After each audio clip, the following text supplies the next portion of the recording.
Okay, this is Lecture 9 for the lecture dated May 5, Chapter 6.2, Standardizing a Normal Distribution, and a test review at the end as well for the test on May 7, Thursday.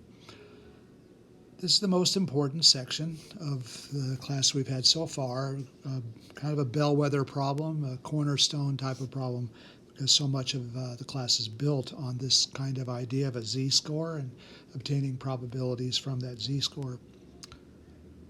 And as we already hinted at last time, the end of the last lecture, the most important formula of the entire class is the z-score formula that takes the data value x, subtracts away the mean to see how far away your value is from the mean, whether it's above the mean or below the mean, and dividing by the standard deviation. There may be a sample mean and sample standard deviation given occasionally. Sometimes the formula is given in English, but you plan on writing the formula down, of course, before you use it, and it's always followed with a sketch, a shaded part of the sketch, and a probability that goes with it. We'll go into more of that. A lot of this is very similar to 6.1. It just has an extra step. Here we'll be given an x value. We'll have to convert it to a z value, and then from the table or your calculator, you'll go ahead and find the probability involved along with your sketch.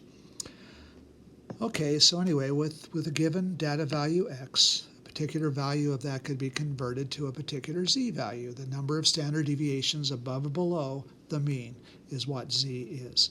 So mu and sigma are typically given. We're not going to have you calculate them. And so for this example, x is a random variable, continuous random variable, and it has a mean of 50 and a standard deviation of 10. Nice round numbers. We'd like you to convert the x values to z values and then find the probability. It's always a two-step problem. And so for part A, we have x is 55, which is above the 50. Let's take a look and see what they've done with that. The 55 is put into the formula where the x goes. We subtract the 50 away to find that it's 5 units above the mean. But of course the standard deviation is 10. 5/10 is 1/2 or 0.50. By the way, z should just about always get 2 decimal places. There are possible exceptions to that, but if you're using the table especially, you have no reason to give me anything besides 2 decimal places. This one being exact, I suppose we could live with 0.5, but you really know it's 0.50. That's how the table would be read. I've already had some experience reading the table. And even if you're using the calculator for your z, the standard way of presenting z is with 2 decimal places. And your book always uses 2. Some other books use 3 occasionally, but your book doesn't do that. So we suggest strongly you use 2 decimals for z. Otherwise, you might not even read the table correctly, and there's just no excuse for that. Well, anyway, as we look up the probability that x will be less than 55, we find it's equivalent to a standard normal distribution of z being less than 0.50. And from the table, we see that that's 69.15%. Let's see what the picture would look like. Here, the sketch, if you would rather call it a sketch, the mean was 50. Our data value is 55. We're headed less than that. So the picture is equivalent in terms of a z-score as having the mean being 0.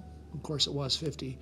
And the x value being 0.55. We just saw that converted to z equaling 0.50. The sketches are identical. They have the identical probability. They both have a probability of 0.6915, found either from the table or possibly from your graphing calculator, but you would have to show me the steps. All right, for part B, they were interested in the probability of x being less than 35. Remember, less is the easier one of the 3 options, because once you get to the table, you just copy it down. That's it. But first, x needs the z for us to be able to use the table in the first place. If we're into almost all of the problems, there may be some warm-up problems in 6.1 that imagine the freezer and the thermometers in the freezer, that kind of thing. But most of the time that's not the case, and we usually have other values. So with the mean still being 50 and the standard deviation still being 10, in this case we were looking for the value that x would be turned into, converted to become a z value, and that is minus 15 over 10, which of course is minus 1.5, minus 1.50. And so that's looked up in the table, and we find that that's the bottom 6.68% of the data, around the bottom 7% of the data. And here's a picture with both scales to go with it. The original scale had mu of 50, which should be indicated, and the cutoff value, the x value of 35. 35 doesn't tell you what direction you're headed. The inequality does. And so we're really looking at the probability of x being less than 35. And so that's perfect for our table. We're headed towards the left side, cumulative area, probability, and that on the z-scale is minus 1.50. To me, it doesn't matter which scale you use, as long as you give me a sketch with a shaded area, shaded probability. You may give me both x and z, or either x or either z, provided your work is shown. That is, the formula should be used to tell me what you got your z for. And then if you happen to have it on the x scale and then do the work with the z, that's fine. Or if you happen to convert it to a z scale or happen to show me both like this sketch does, that's also fine too. Just give me some indication of some kind of a scale, and I'm kind of looking for enough information to give you full credit. And so we already found the area. That was 0.0668. So let's move on to the next couple of problems. And these, as you see, are very similar to 6.1. The extra twist is that x has different values between, it could be anything basically, and we have to have a given mean and a given standard deviation. Yes, these numbers will be given. You will not have to calculate them. But in between problems can be done, and here x must be between 25 and 32. Notice for part A, we have the mean right here, so that's going to be kind of a simple one. But let's take a look at what part A has in store for us. The z value for the mean is 0. There's not much to calculate here. Yes, you can say 25 minus 25 over 4 if you'd like, but that's still 0. So that one, I kind of believe you if you don't show me work, but we rarely, if ever, see those, but they showed you one here at least. Now the z value on the other side of the aisle is 32, and as you see, that's 7 units above the mean. Divided by 4 gives us a z value of 1.75. So the x was between 25 and 32. And the z is converted to be between 0 and 1.75. And the sketch is on the next slide, but essentially if we're looking right at the mean, that's the 50-50 mark. Since that's the smaller probability, that's subtracted. The 50% is subtracted from usually the table found value for the z corresponding to 1.75, which is pretty much at the 96% mark, so we're very close to 46% of the area that we are interested in. And here's, of course, the picture, both with the x scale and the z scale. Remember, x originally went from 25 to 32, and z was converted rather simply to get to the 0 for the first, which essentially subtracts 0.5000, and over here, the large number, over here that is going to be 0.9599, and that difference, of course, was the 0.4599 that they indicated here. So that shaded area, probably not drawn to scale. Do not worry about drawing it to scale. Once again, I'm interested in what side of the mean is it? Is it positive? Is it negative? What direction are you shading, or what interval are you shading? And be roughly accurate at least. You know, if you're a little bit off, I'm not going to worry about it. But if you're 25 and 32 are way over on the left side of the curve over here, that's a mistake, and we recognize as such. So obvious things should be kept in mind. And I know you don't get a lot of time to learn this before the test, but you should definitely practice these because they're definitely going to be on the test. They're extremely important problems. Let's take a look at another one, or part B. They did say that x had to be between 18 and 34. So pretty much step one is to find both the z values that go with the low side value of x, which happens to work out to be 18 minus 25 over 4. That is a negative 1.75. And for the high side of things, 34, that's a little bit higher. That's more than 2 standard deviations above the mean. So this is a pretty wide expanse here that we have to try to garner. And so we will see the two values that get subtracted.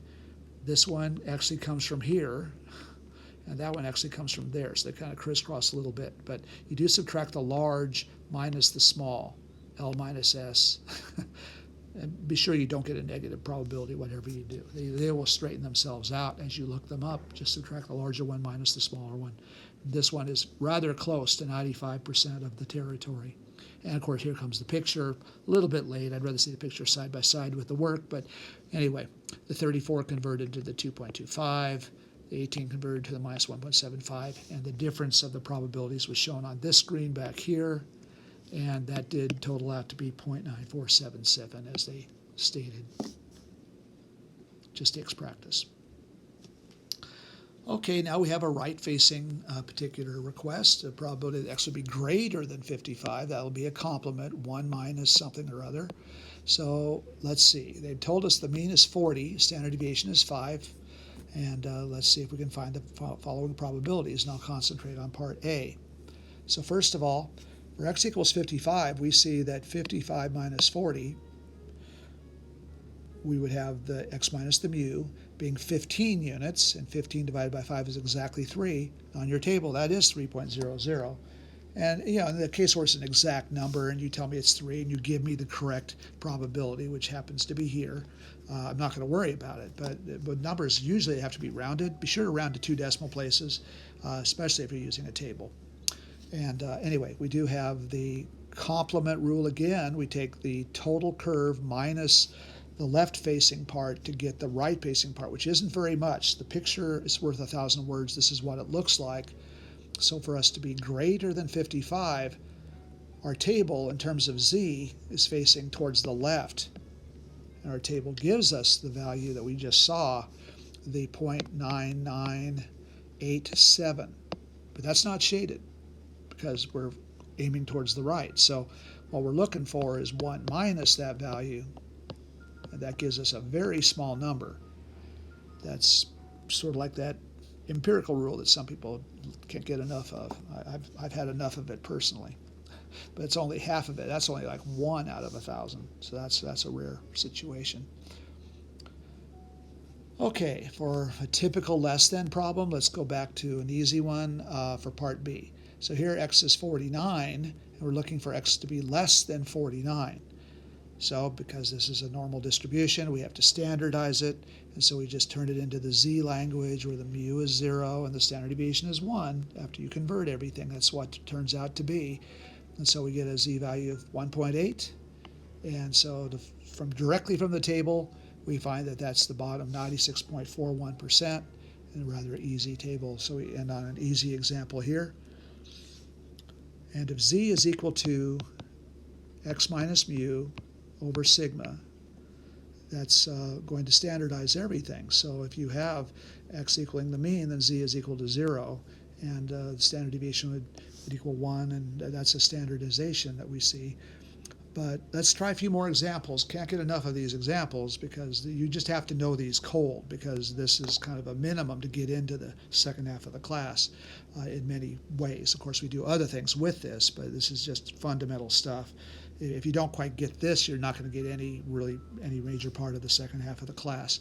So here, x once again, continuous random variable, mu is 50, sigma is equal to 8, and we're interested in two numbers that are decidedly less than 50.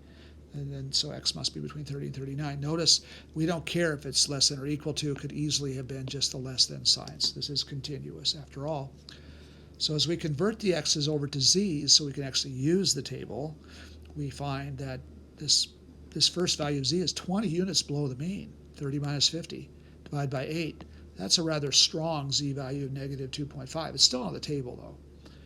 And we convert the 39 value, and this one's actually rounded. So here we round to 2 decimal places, because I think this would have been minus 1.375. And if you put that down and round incorrectly as you read the table, oops, tried to tell you, you're not going to get it right.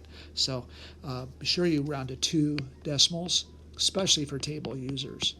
If you're using the TI calculator for this, which is perfectly fine, then you will not have to worry about that so much.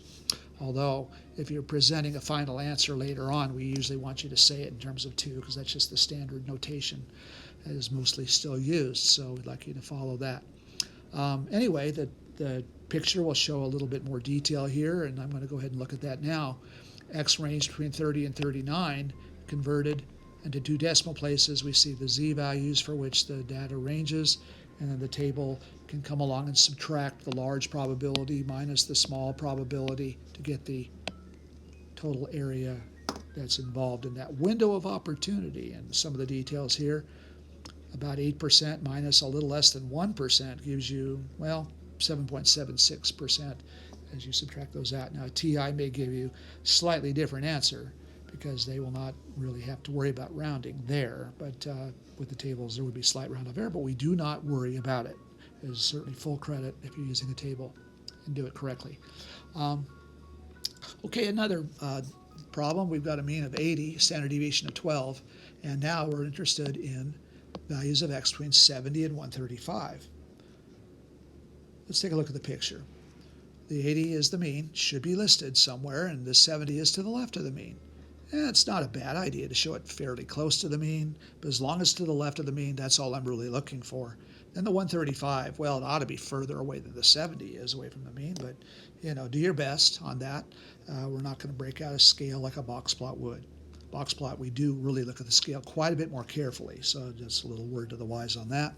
They've converted the z values on the prior slide, and yep, minus 10 over 12 is minus 0.83 rounded, and then 135 minus 80, that's going to be 55 over 12, and another rounded number, 4.58, rounded 2 decimal places, and this value is off the scale, so they just call it 1, and you subtract away the readable value.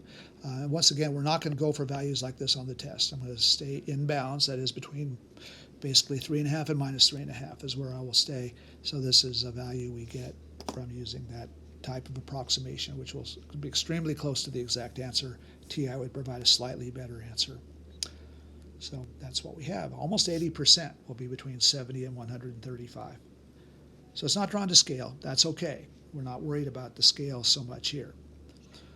For the last one, which is a simple left-facing problem, if x is equal to 27, we find another strong, very strong z value. If we're trying to find something less than a very, very strong negative value of z, that's off the table, so we just call it approximately 0. Once again, this is not a test question, but web work has been known to do a few of these, and so you should be at least ready for it in case you stumbled into one on web work. So yeah, this very strong value of z allows for very little, very, very close to 0, left over in that far extreme left tail, as they call it. So going for other examples, we have a bit of a review of what we've just been doing. We calculate the area, which is the same as the probability under the normal curve for the particular interval that we're looking to find. So here's a nice value here, where we can do it kind of intuitively, even without a formula in some rare cases, but we don't usually recommend that. Given, obviously, here is mu equals 500, and standard deviation is 100. And they've chosen, kind of conveniently, to be the x to be less than 600. So that's how they're going to treat it, less than 600. So one could take a look at an equivalent problem. And that equivalent problem would take the mu of 500 and the x value of 600 and convert it over clearly to a z value of 1. They've not used the z formula here, but it's not very hard to see that 500 plus 100, 1 standard deviation, is 1, and z is equal to 1.00, or simply 1 if you choose. But that's the idea. So z, we're looking for the probability that z is less than 1, and that would be our question. And so they're kind of stepping you through it without using the formula in this rare situation. Mu plus 1 sigma is 600, and of course the equivalent curve with different scale, x scale changed to a z scale, says that we have the z is exactly 1 standard deviation above the mean. So that's perfect representation of a very easy value of z. Kind of like the empirical rule, but you could look this up in the table and find a particular value that goes with it. And the areas are not changed with the transformation to the standard normal curve. That's very important. The areas are not changed. Probabilities are not changed. The areas and probabilities are equal. Here's another example. A study found that college students with jobs work an average of 22 hours a week. But the standard deviation is kind of spread out, 9 hours. And there are people that work less than 4 hours a week. I remember my first job at the Cal Poly Pomona Library. All I did was work one afternoon. I guess they had an opening, so I was working 3 hours a week, I guess on Thursday afternoons, and then got up to 5, and before I knew it, I was half-time and working full-time on the breaks and summers and all that. But anyway, that's beside the point, but the point is college work can be quite variable, and let's see what some calculations might be. To get down to only 4 hours a week, we would have to be able to plug in the value of x equals 4. The mu is 22, as stated earlier, and the standard deviation is 9. And fortunately for us, this is a nice round number. Minus 18 over 9 is exactly minus 2.00. So they've used the x scale here. Notice the 4 does correspond to a z-value, which they did not list as a scale. That would be up to you. You may stay with the x scale or convert to a z-scale or show both, or either one. Just pick a scale and stay with it, I guess, as long as you give me the z-value somewhere. And from the table, very easy to find, that we're looking at these people who are only working 4 hours or less are down to only about the bottom 2% of the workforce. So there it is, 0.0228. So 2.28% of college students with jobs work for less than 4 hours a week. And because it's less than 5%, kind of a rule of thumb we'll talk more about in the near future, this will be considered unusual. So they're kind of previewing an idea coming up in the near future.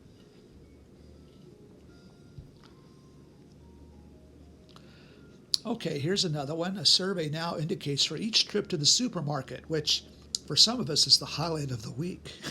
Going out in the town to hit the supermarket is suddenly much more fun than I ever dreamed possible. But anyway, hopefully that'll be done before too long. But they say that the shopper spends an average of 43 minutes in the store with a standard deviation of 12 minutes in the store. And they say that the links are normally distributed. Yes, we have to tell you that. And what I would suggest, especially on the final, look at the masthead, the top part of the final. That's where we tell you, where we say assume normal, or at least approximately normal, which is good enough. And look for that so I don't have to repeat myself many, many times, and lengthening the test and all. So, number 7 might be normal, number 9 might be normal. There's not going to be too many that we worry about here, just very few in this particular test. But on the final, it's going to be quite a bit different, but not everything is normal, of course. Anyway, the shopper enters the store, and so we find the probability that the shopper will be in the store for each interval in time listed below. So we're going to look at the first one to be between 22, kind of a short trip to the store, and 52 minutes above average in time. So we'll look at that one first. We'll worry about number 2 and part B later. We're just looking for the probability. So this is stuff we've done already. So keeping the X scale in place, the 22 minutes, the short trip, is quite a bit below the average. Minus 21 over 12 works out to be exactly 1 3/4 standard deviations below the mean. Minus 1.75. That's an exact number, by the way. And then the 52-minute shopping trip is 3/4 of a standard deviation above the mean, 0.75. So same old story. We go ahead and find the probabilities, and we basically subtract the larger probability, the one that's about 0.77, minus the bottom 4% that is not shaded in, and then we get the window of opportunity in between as a 73% chance. In other words, there's a very high probability that a shopper will actually stay within those very important numbers as defined by the survey. Normally they pick like 20 to 50 or 20 to 30, 30 to 40. The stuff with nice round numbers seems to be a little bit more interesting, but that's not what they chose. Now, we didn't really read this, but let's talk about what happens when you expand this result out to 200 shoppers, something your book isn't doing too much of yet, but I thought it was worth mentioning. I don't expect I'd do this on the test right now, but if 200 shoppers enter the store, how many of those 200 would be in the store between 22 and 52 minutes? You simply take that proportion, percent if you will, and multiply by 200. Round to the nearest shopper, and we're going to say that our best guesstimate is 147 shoppers. Pretty much 3/4 of the shoppers would be in between a short 22 minutes and a sort of long 52 minutes. There you go, just expand it out. No big deal. I'm not going to ask you to do it on the test yet, but just something to think about. Okay, so now we have for problem number 2. Let's go ahead and read problem number 2 again. And it said more than 37 minutes.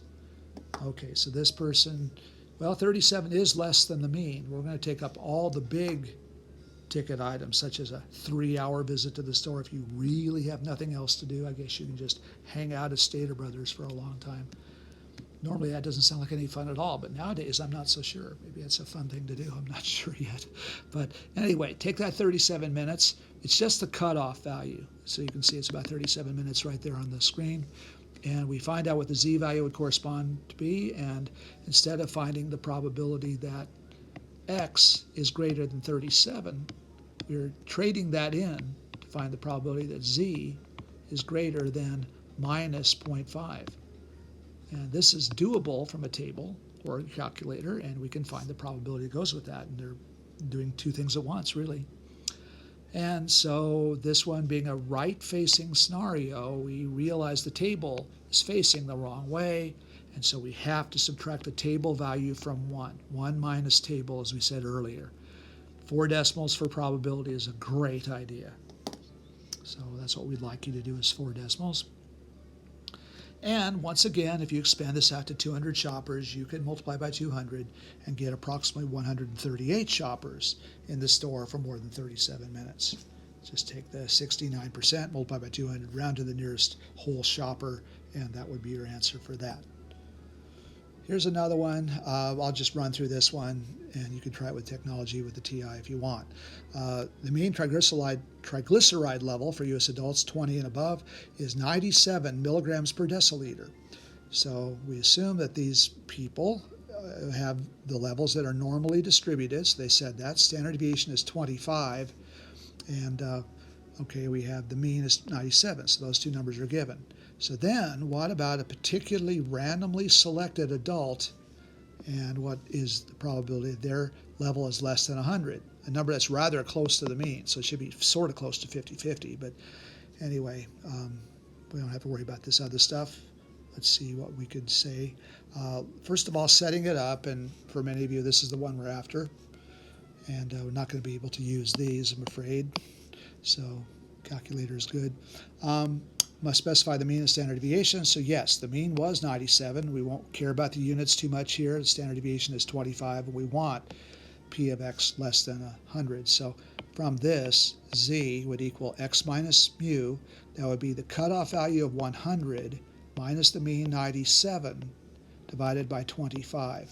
The sketch with 97 in the middle, we do have 100 just slightly off to the side. I'll exaggerate that difference. And we're looking for values that are less than 100, so I'll lightly shade that area here. So you can just tell at a glance it's more than 50-50. But instead of actually figuring out what z would be, well, I could do that. That's 3/25, which is 0.12, but I don't have a table in front of me. But apparently they determine what that is. And this is the only one we're looking at for those of you using the calculator. You type in the equivalent of negative infinity, and then you put the maximum value along with the mean and standard deviation. They're not 0 and 1 anymore. Now, if you've already converted to a z process, then you could do an equivalent calculation. You can say something like negative 10,000, but then you'd have to change this up to a 0.12, and then put in your 0 and your 1, along with, of course, the normal CDF, just like before. So this should give you exactly the same answer, and this has the advantage of having the z-value right here. And we can always ask you for the z-value. So even though this looks like a tremendous shortcut, and it kind of is just by typing in the data, and that's about all there is to it, we always want a sketch, no exceptions, and we kind of don't mind getting you the z-value too, because the z-value does have a life of its own. We'll be using that a lot more in the future. So that's how that kind of goes. So to 3 decimal places, they put down 0.548 or 0.5478 if you go to 4 decimal places based on this data here.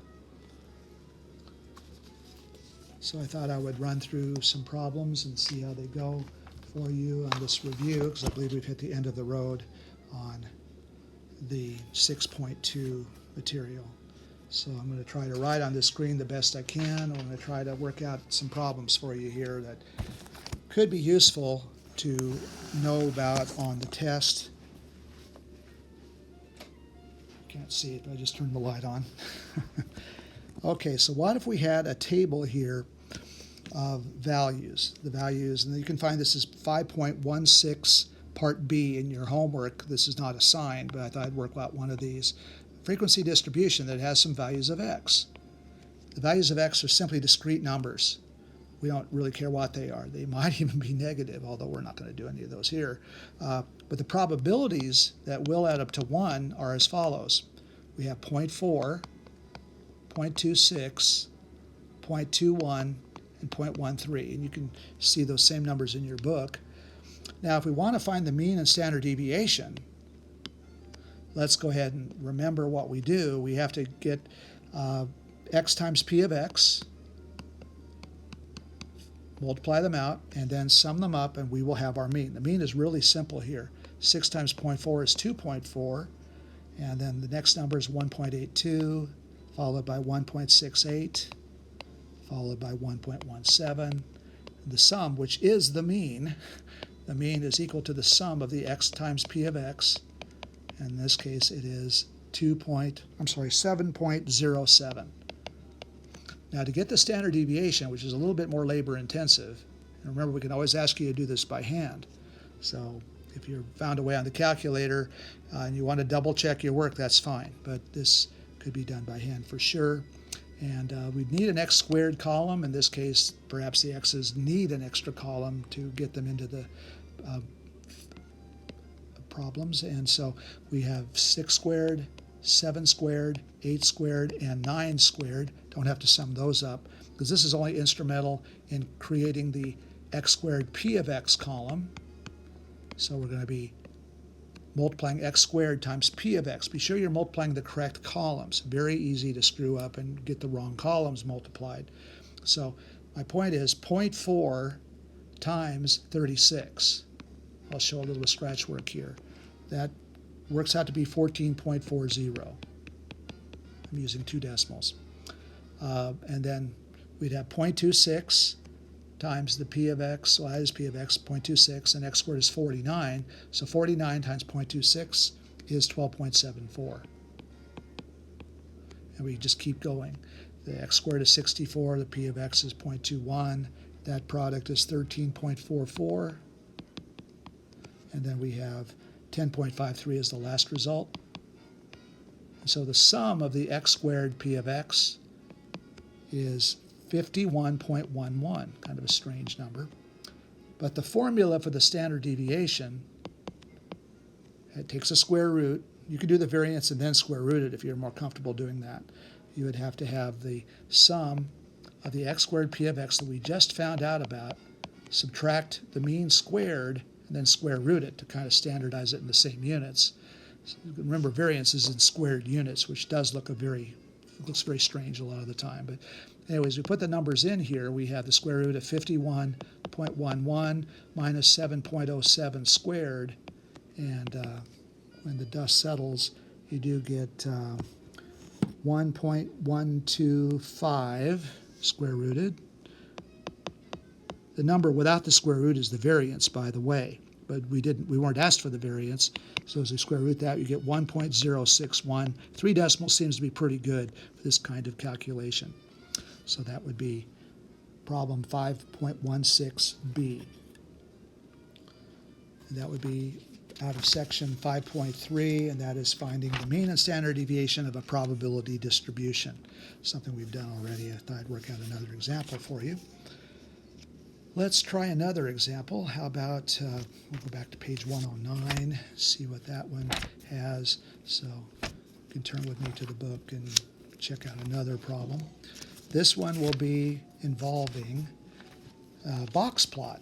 So let's go to the next slide and take a look at a box plot situation. So I'm going to be borrowing from example 3.23, page 108, 109, and the data has already been sorted. I'm going to go ahead and sort it already.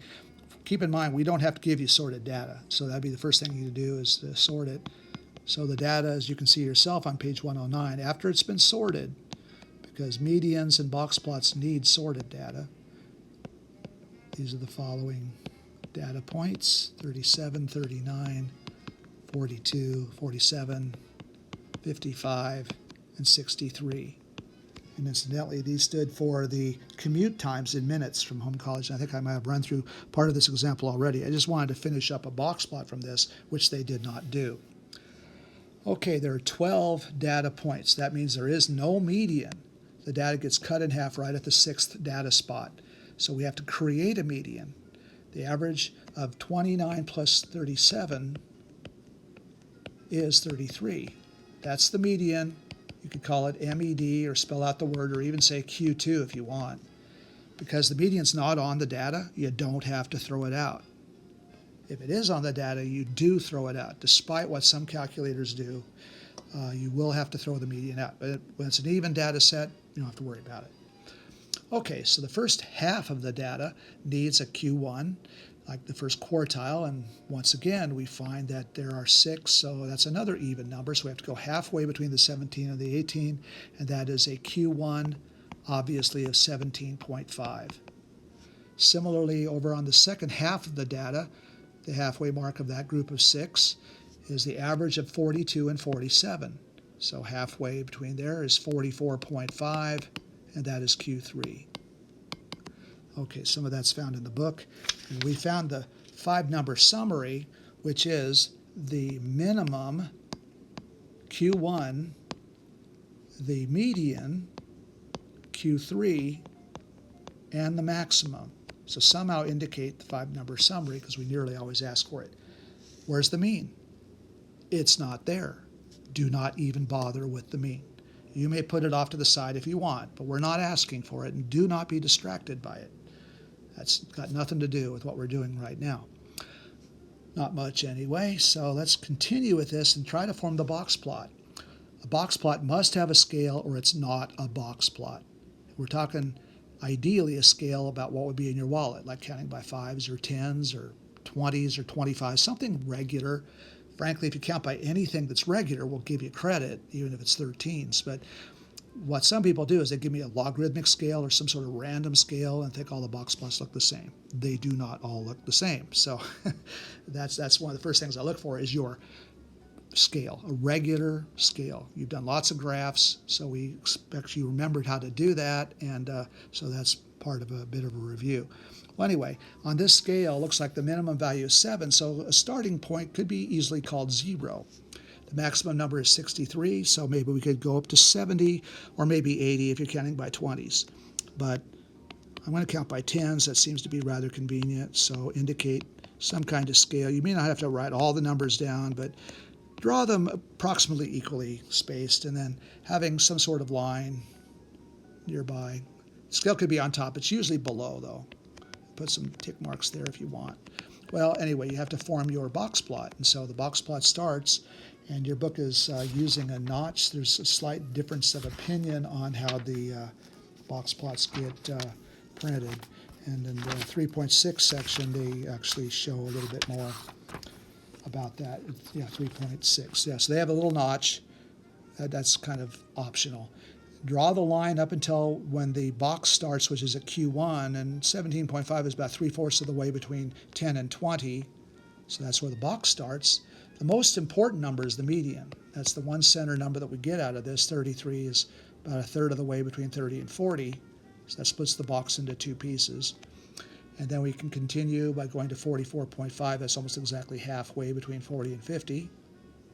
And then we have the whisker, as they call it, going all the way to the maximal value, which of course is 63. So min and max have to also be accounted for. Sometimes there are outliers in there.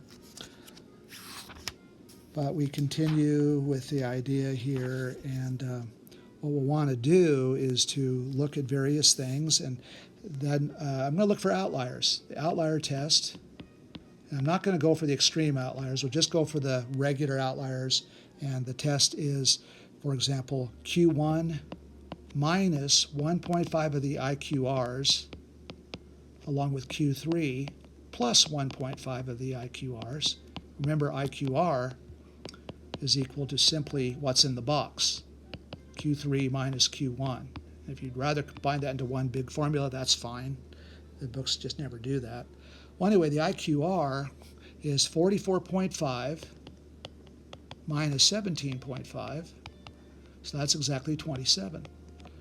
but 1.5 of those will be 40.5.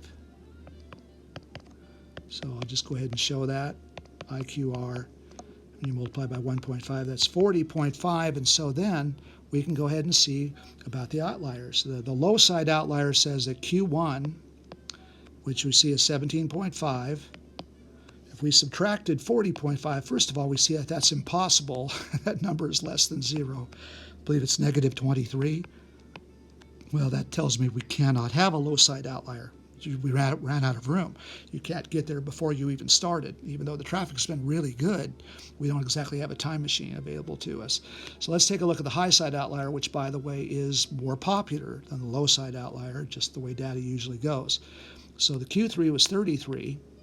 We add in the same 40.5, and we get kind of a testing value of 70.5. Anything greater than 70.5 is an outlier.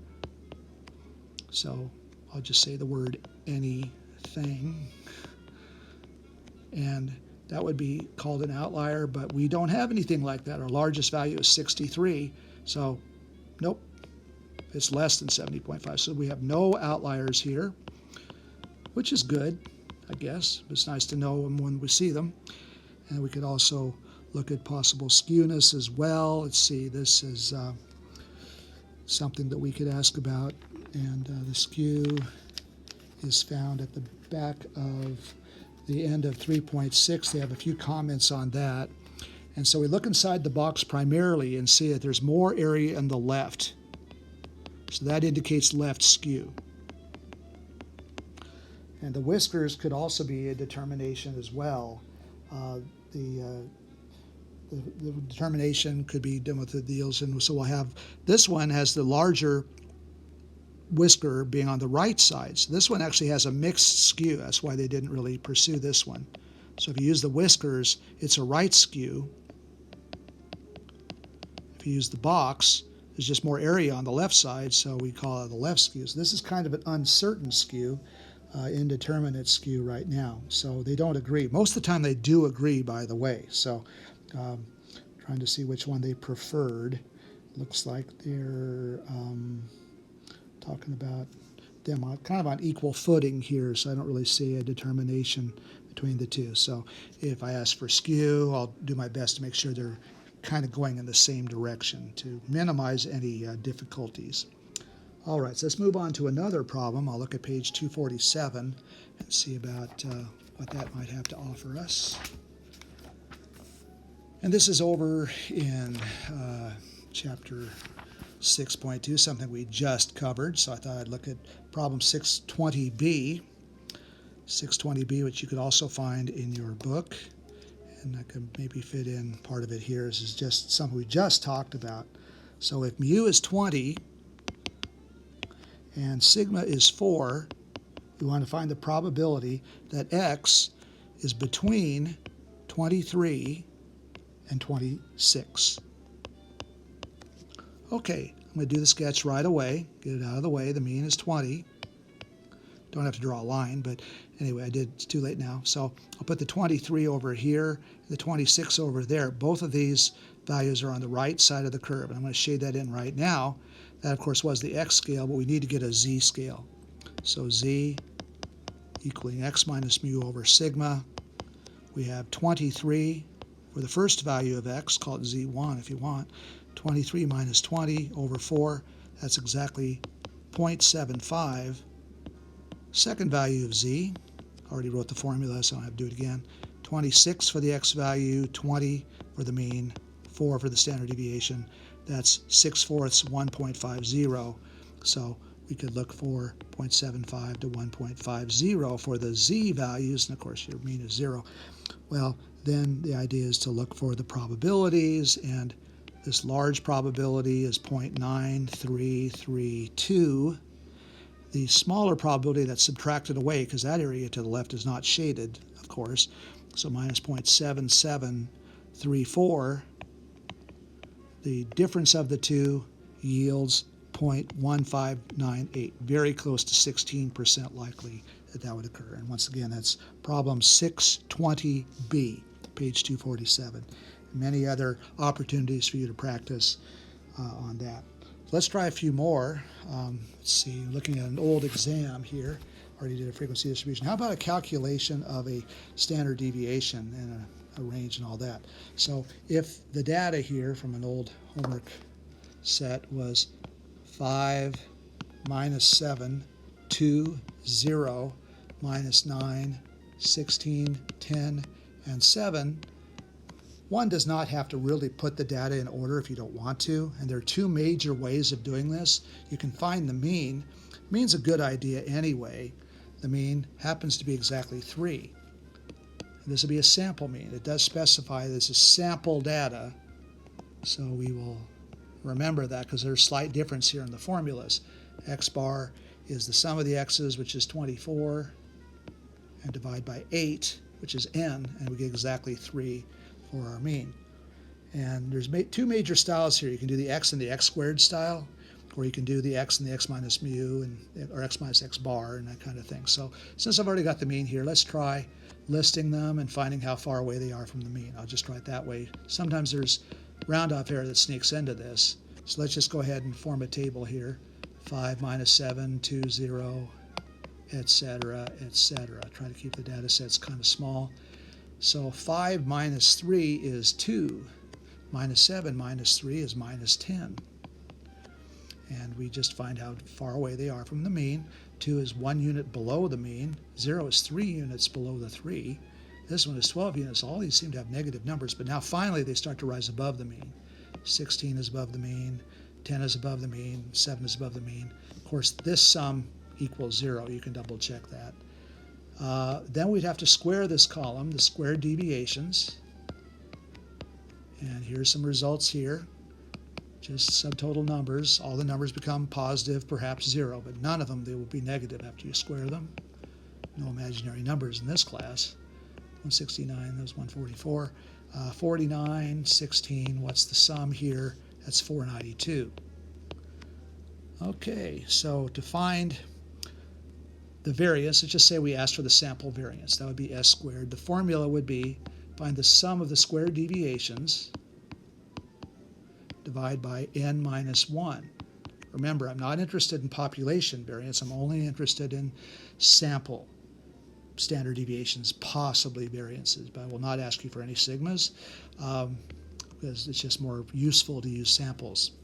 Well, when we get the 492 that we just got and divide by 7, because n is 8, little n is 8, so we divide by 7, that value is 70.286.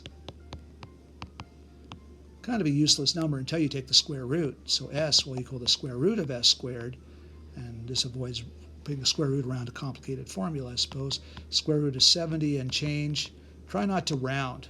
Keep all the decimals in your calculator as you take the square root. Sometimes that does cause bad mistakes. Sometimes it doesn't. Sometimes it does. 8.384 would be your standard deviation, and the mean we found was 3. So because we have some negative numbers here, the standard deviation is rather large compared to the mean. So that is an example of calculating the standard deviation. What about a binomial problem?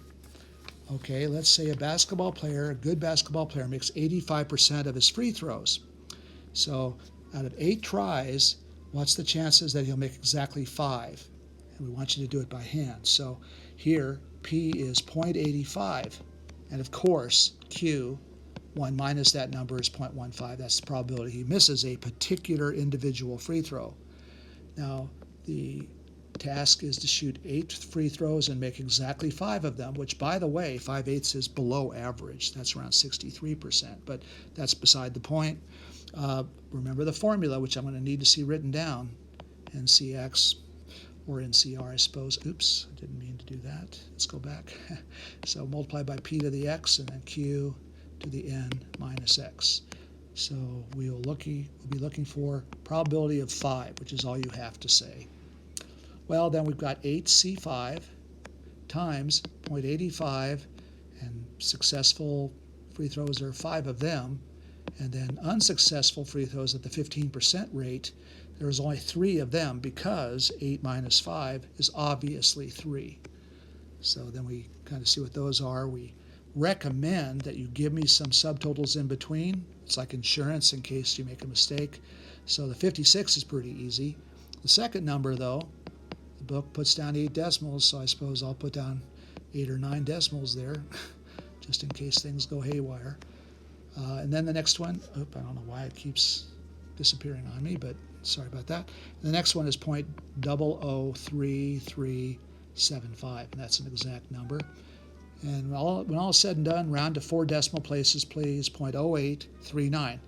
It's not very likely that this basketball player will only make 5 out of 8, when out of 8, probably make more like 7 out of 8. That's a lot closer at 85%. So that would be kind of a bad day if that were to happen. So that's a perfect example of the binomial theorem in action. And so you should be able to do that. And yes, we will ask you to do it by hand. And if you happen to have the graphing calculator and want to double check your work, fine. If it says more than 6, that would be the probability that x is greater than 6. This is the same thing as x equals 7 plus x equals 8. It'll be 2 separate calculations. I'll run through that pretty quickly. And I don't know why it keeps doing that, but maybe we have 8c7 times 0.85 to the 7th times 0.15, that's supposed to be a 1, to the first power. 8 minus 7 is 1, so I'll just go ahead and put those down. Sorry about my handwriting here. And I would add that to 8c8, and that's going to happen one way. That's to make all 8 of the free throws. And then simply, you have 0.85 to the 8th power. And this 0.15 to the 0 power goes away. It's just 1. And 8c8 is also just 1. Check your calculator. Anyway, I'll just skip to the bottom line on this due to lack of time. And this one works out to be 0.3847, fairly likely event. And another one that's not unlikely at all to make all 8 at this decent free throwing rate, 0.2725. Together, though, we get 0.6572. About 2 chances out of 3 of them making 7 or 8 free throws at that very good free throw rate. Okay, let's look at a Poisson problem that sometimes bothers people. So here in this problem, a university receives an average of 3.7 reports per week of lost student ID cards. Let's just start off with lambda equals 3.7. It is per week, so time is involved, and yet there's no upper ceiling of any kind here. Just if everybody in the university lost their ID card, I guess that would be a pretty large number. Well, let's see. What about the probability that x equals 2? So in other words, what's the chances of in a particular week there are 2 lost ID cards? So I'll look for a probability of x equaling 2. So the formula, which you would have to write down, would be lambda to the x, and that would be e to the minus lambda divided by x factorial. So in this particular case, we would have 3.7 as lambda squared. X is 2, and then e to the minus 3.7. Use your calculator. And that's divided by 2 factorial, and 2 factorial is just 2. So that does work out to be, without the missing steps here that I did not supply. Looking here, do I have them? Not exactly. I don't have them written down, but we do have 0.1692. It is always best to show a little bit of work for that one and that one. This one's very, very easy. So try to show your steps on that if you can. And let's see, what else could we look at that looks of interest to you? Okay, here's a good one involving permutations or combinations. From a group of 11 people, 2 were chosen to go on a trip. Calculate how many ways this could be done. So we have 11 people. 2 are chosen. That's all it says. Okay, that's all it says. So that's a combination. There is no order here. These people are of equal rank, and so this is simply 11C2. There's no reason to put an order down, so don't do it until you see an order. 11C2, just on your calculator, would be 55.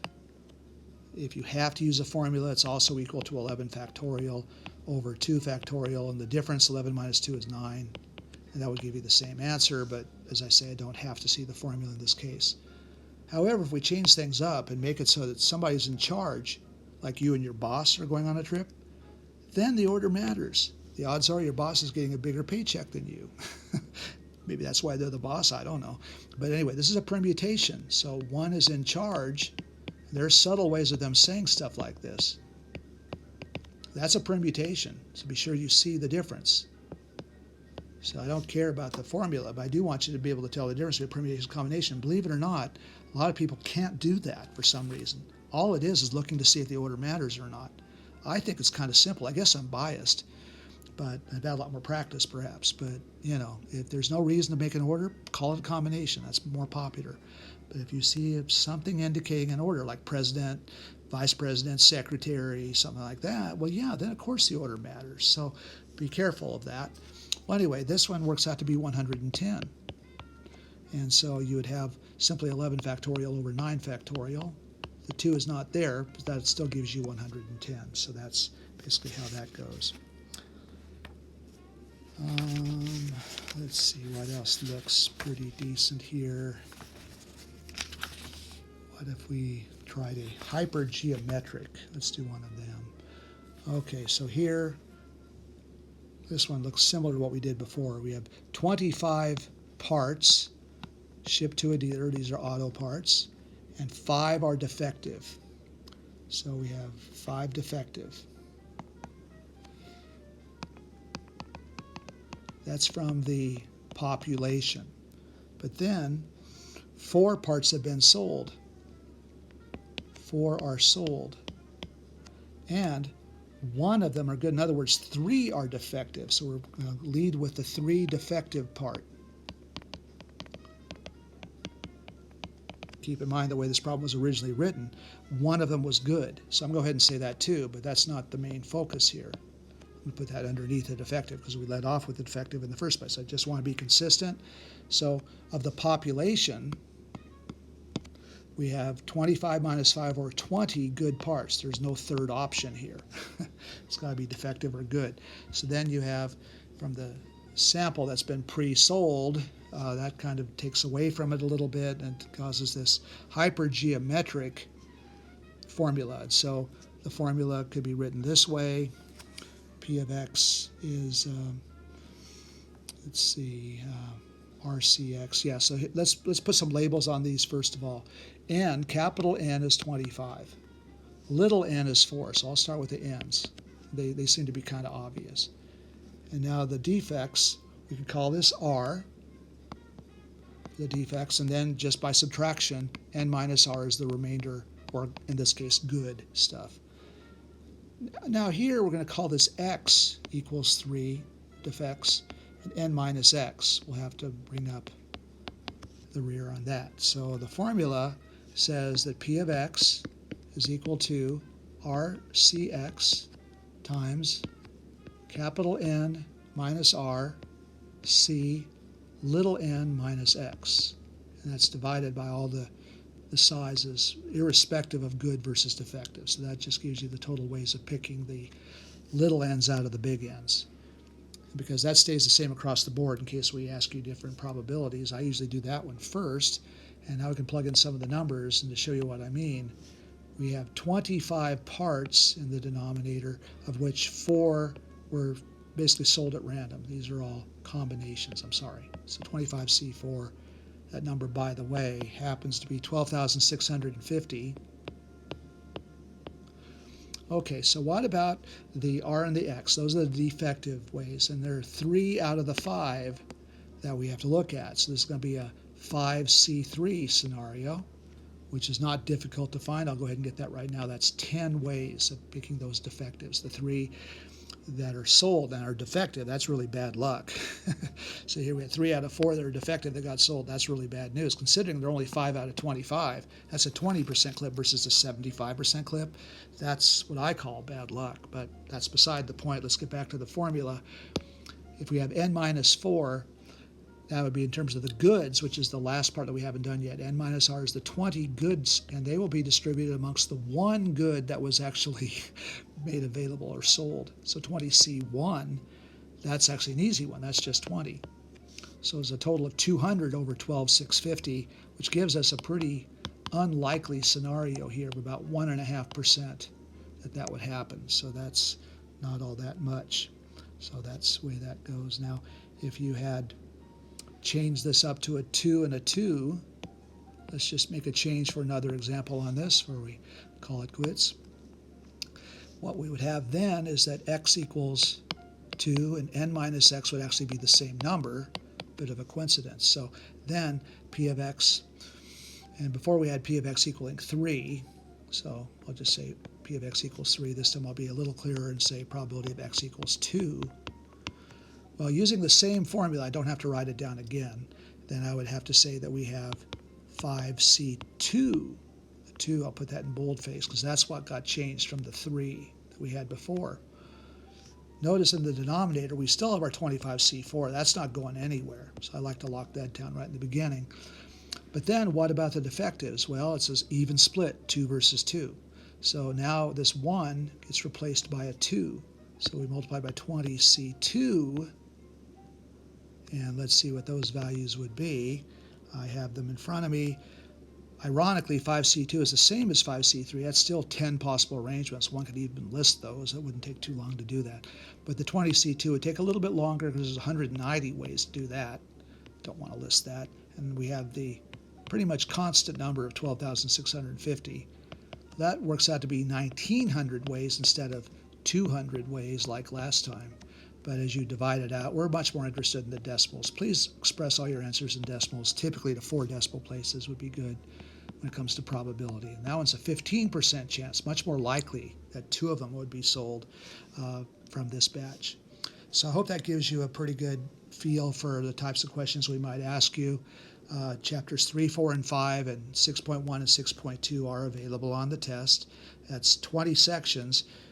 It'll be somewhere between 10 and 12 problems. I'm still working on the test, frankly, as I record this, and working out a way of doing that. You'll have, of course, your 3-hour window and the 2 hours that you'll have to do the test without incurring a penalty.